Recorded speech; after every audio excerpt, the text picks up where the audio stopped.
Hello guys, நம்ம கார்த்திக் கதையில April 1 என்னடா நடக்க போகுது அப்படிங்கறத பத்தி தாங்க இந்த வீடியோல இப்ப நம்ம பார்க்க போறோம்.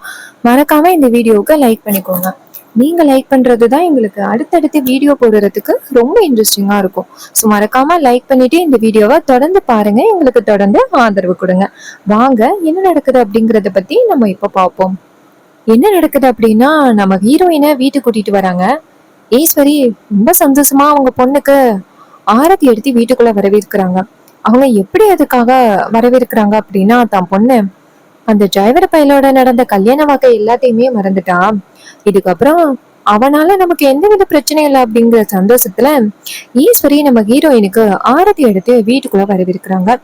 நேரா வீட்டுக்குள்ள வர, அப்ப ஹீரோ வீட்டுக்குள்ள வராரு. அப்பதான் ஈஸ்வரி நேரா ஹீரோவை பார்த்து, ஏய் அங்கேயே நில்லு அப்படின்னு சொல்றாங்க. அப்ப நம்ம ஹீரோ சொல்றாரு, இப்ப எதுக்காக என்ன வீட்டுக்குள்ள வர வேண்டாம்னு சொல்றீங்க? ஈஸ்வரி சொல்றாங்க, ஏன் உனக்கு தெரியாதா? இங்க பாரு, என் பொண்ணுக்கும் உனக்கும் நடந்த கல்யாணம் எதுவுமே இல்ல அப்படின்னு ஆகிருச்சு. என் பொண்ணு உன்னை பத்தி சுத்தமா மறந்துட்டா. சோ இதுக்கப்புறம் உனக்கும் இந்த குடும்பத்துக்கும் என்ன சம்பந்தம் இருக்க போகுது? அப்ப ராஜா சொல்றாரு, ஈஸ்வரி நீ செய்யறது கொஞ்சம் கூட சரியே இல்ல. ரேவதிக்கு அந்த இருக்கிற ஞாபக மருதியை பயன்படுத்தி மாப்பிள்ளைய இந்த வீட்டை விட்டு துரத்தலாம் அப்படின்னு நீ பிளான் பண்ற. ஆனா நாங்கெல்லாம் இருக்கிற வரைக்கும் அப்படி நடக்கிறதுக்கு வாய்ப்பே இல்லை.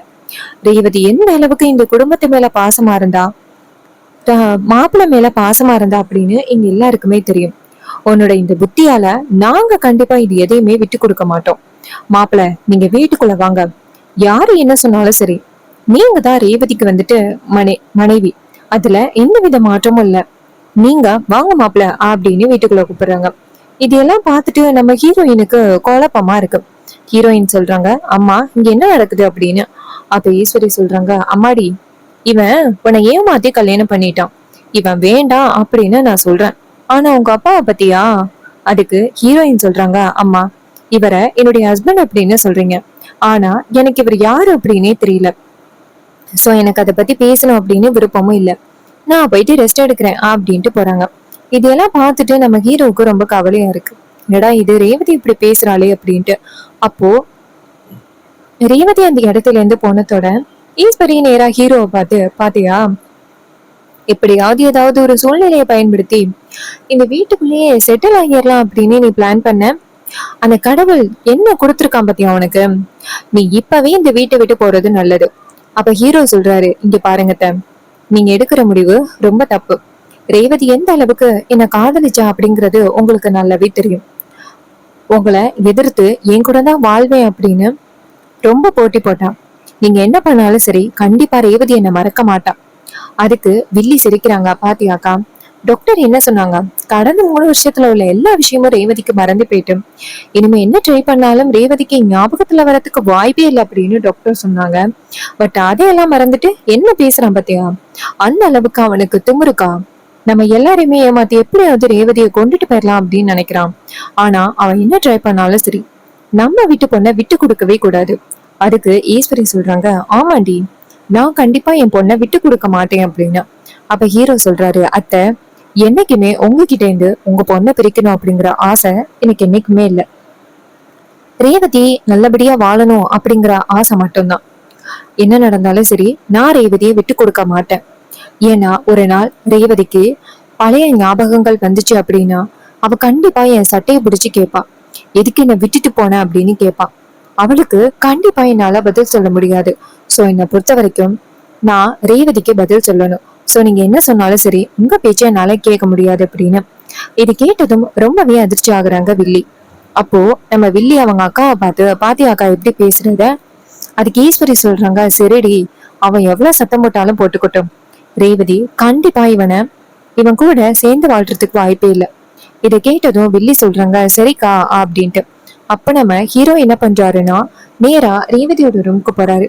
அங்க ரேவதி ஹீரோவை பார்த்ததும், இப்போ எதுக்கு நீ என் ரூமுக்குள்ள வந்த? உனக்கும் எனக்கும் எந்த வித சம்மந்தமும் இல்ல.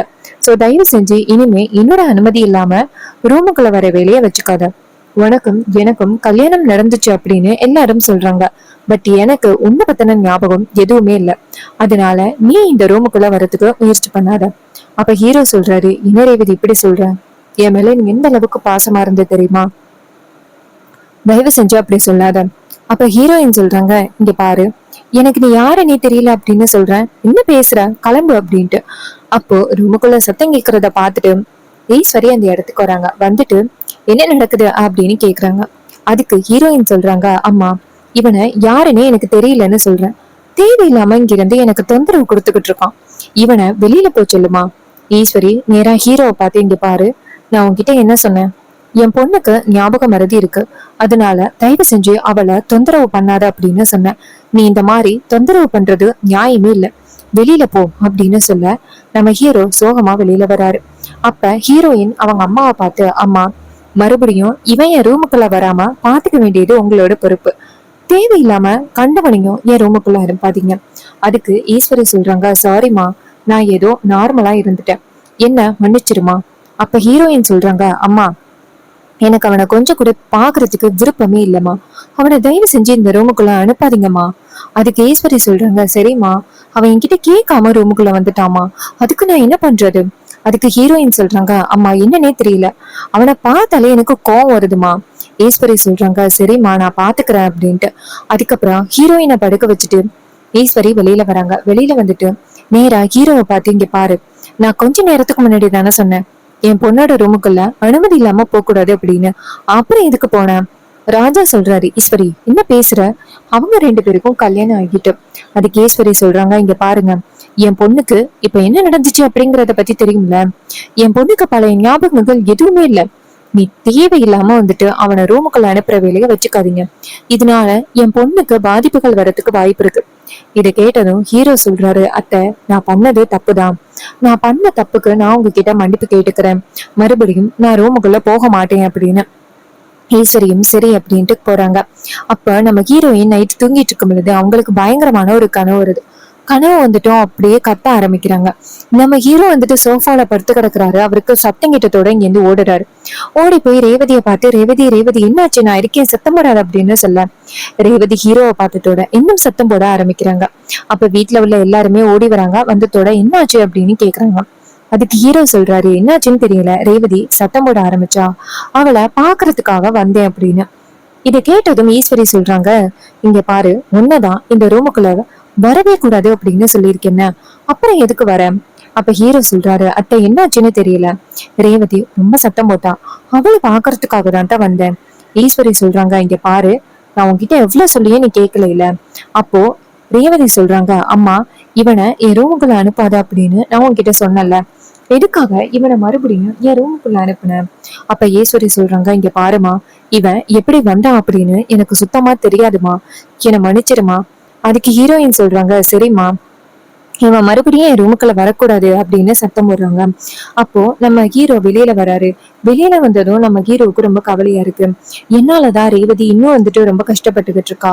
சோ இதுக்கு மேலேயும் அவ கூட இருந்துகிட்டு நம்ம அவளுக்கு பிரச்சனை கொடுக்க கூடாது, நம்ம இந்த வீட்டை விட்டு போயிடலாம் அப்படின்னு நம்ம ஹீரோ வெளியில வராரு. அப்ப ராஜா நேர ஹீரோவை பார்த்து, மாப்பிள்ள எங்க போறீங்க. அப்ப ஹீரோ சொல்றாரு, இல்ல மாமா, ரேவதிய இந்த நிலைமையில என்னால பார்க்க முடியல, சோ நான் வீட்டை விட்டு போறதுதான் நல்லது, ரேவதிய நீங்க பத்திரமா பாத்துக்கிடுங்க. இதை கேட்டதும் அவரு சொல்றாரு, மாப்பிள்ள என்ன இப்படி பேசுறீங்க, இங்க பாருங்க, என்ன நடந்தாலும் சரி, ரேவதி உங்களோட ஒய்ஃப், அவளை விட்டு நீங்க பிரியவே கூடாது, ஏன் மாப்பிள்ள இப்படி பேசுறீங்க. அப்ப ஹீரோ சொல்றாரு, இல்ல மாமா, ரேவதி என்னை பார்க்க பார்க்க ரொம்ப கோவப்படுறா, இதுவே அவளுக்கு ரொம்ப பெரிய பிரச்சனை வந்துருச்சுன்னா என்ன பண்றது. நான் கொஞ்ச நாள் மட்டும் ரேவதிய பிரிஞ்சிருக்கேன், அதுக்கப்புறம் அவளுக்கு ஞாபகம் வந்துச்சு அப்படின்னா நான் இந்த ஊருக்கு வரேன். இதை கேட்டதும் ராஜா சொல்றாரு, மாப்பிள்ள, உங்களுக்கு ஈஸ்வரிய பத்தியும் தெரியும், சந்திராவை பத்தியும் தெரியும், அவங்க 2 பேரும் சேர்ந்து ஏதாவது ஒரு வகையில ரேவதிய வேற யாருக்காவது கல்யாணம் பண்ணி வைக்கிறதுக்கு நிறைய வாய்ப்புகள் இருக்கு, தயவு செஞ்சு நீங்க இப்படி ஒரு முடிவு எடுக்காதீங்க மாப்பிள்ள. அப்ப ஹீரோ சொல்றாரு, இல்ல மாமா, நான் இதுக்கு மேல இருந்தா ரேவதிக்கு பிரச்சனை தான், நான் போறேன் அப்படின்னு சொல்லிட்டு ஹீரோ அந்த இடத்துல இருந்து போறாரு. இதையெல்லாம் பார்த்துட்டு ரொம்பவே வருத்தப்படுறாரு நம்ம ராஜா. இன்னும் மாப்பிள்ளை எவ்வளவு கஷ்டத்தை அனுபவிக்க போறாருன்னு தெரியல அப்படின்னு ஒரே பண்றாங்க. நம்ம ஹீரோ நேரா பாட்டியோட வீட்டுக்கு போறாங்க. பாட்டி ஹீரோவை பார்த்து, ஐயா பேராண்டி, நடந்தது எல்லாத்தையுமே கேள்விப்பட்டேன் ஐயா, என்னால அங்க வர முடியல, எதனால வர முடியல அப்படின்னு உனக்கு நல்லாவே தெரியும். ஈஸ்வரி ஏற்கனவே ஏன் மேல பயங்கர ஒரு கோவத்தோட இருக்கா, நான் மறுபடியும் அந்த வீட்டுக்குள்ள வந்தேன் அப்படின்னா கண்டிப்பா அவ வந்துட்டு இந்த சூழ்நிலையை பயன்படுத்தி பெரிய பிரச்சனையாக்குறதுக்கு வாய்ப்புகள் இருக்கியா? அதனாலதான் நான் வீட்டுக்குள்ள வரல. அப்ப ஹீரோ சொல்றாரு, இங்க பாருங்க பாட்டி, எனக்காக நீங்க வருத்தப்படணும் அப்படின்னு அவசியம் இல்ல பாட்டி. நான் வந்துட்டு சென்னை போறேன். பாட்டி ரொம்ப ஷாக் ஆகி, என்னையா சொல்ற, சென்னை போறியா? இங்க பாரியா, எதுக்கு சென்னை போற? நீ ரேவதி பக்கத்திலேயே இருந்தாதான் அவளுக்கு பழைய ஞாபகங்கள் வரும்.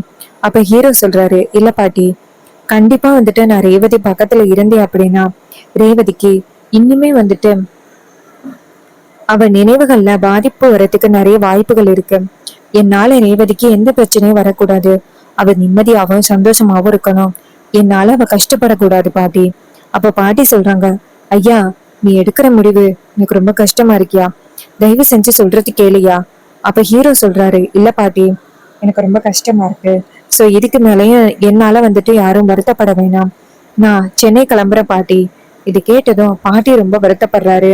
அப்போ நம்ம ஹீரோ வந்துட்டு நேரா அவருடைய திங்ஸ் எல்லாத்தையும் எடுத்துக்கிட்டு கரெக்டா வந்துட்டு கிளம்புறாரு. எங்கன்னு பாத்துக்கிட்டீங்கன்னா சென்னைக்கு கிளம்புறாரு. பாட்டி இதையெல்லாம் பார்த்துட்டு ரொம்ப அதிர்ச்சியாகி, இந்த விஷயத்த பத்தி ரேவதி கிட்ட சொல்லுவோம், கண்டிப்பா அவ வந்து மாப்பிள்ளைய தடுக்கிறதுக்கு வாய்ப்பு இருக்கு, பேரனை தடுக்கிறதுக்கு வாய்ப்புகள் இருக்கு அப்படின்னு நினைச்சுக்கிட்டு பாட்டி நேரா ரேவதியோட வீட்டு வாசலுக்கு வராங்க. வந்துட்டு, ரேவதி இருக்கியா, வெளியில வா அப்படின்னு சத்தம் போடுறாங்க. அப்ப நம்ம ஈஸ்வரி எல்லாரும் வெளியில வராங்க. வெளியில வந்துட்டு, இப்போ எதுக்கு நீ இப்படி சத்தம் போட்டுக்கிட்டு இருக்க அப்படின்னு கேக்குறாங்க. அதுக்கு பாட்டி சொல்றாங்க, ஈஸ்வரி, நீ பண்றது கொஞ்சம் கூட சரியே இல்லை. என் பேரனை எதுக்காக வீட்டு விட்டு அனுப்புன? ஈஸ்வரி சொல்றாங்க, உன் பேரனை நான் வீட்டை விட்டு அனுப்புனானா? அவனுக்கே இந்த வீட்டுல இருக்க பிடிக்காம கிளம்பிட்டான். அதுக்கு நான் பொறுப்பாக முடியாது. அப்ப பாட்டி சொல்றாங்க, இங்க பாரு, என் பேரன் பிரீத்தி மேல எந்த அளவுக்கு பாசத்தோட இருந்தா அப்படின்னு உனக்கு தெரியும். ஆனா அவங்க ரெண்டு பேருமே நீ பிரிக்க பாத்திருக்க. அதுக்கு ஈஸ்வரி சொல்றாங்க, இங்க பாரு, நான் ஒன்னும் பிரிக்க பாக்கல. என் பொண்ணுக்கு அவனை பத்தின நினைவுகள் இல்ல. சோ இதுக்கப்புறமா அவன் இங்க இருந்து என்ன பண்ண போறான்? அதனாலதான் அவனை வேணாம் அப்படின்னு அனுப்பிட்டேன்.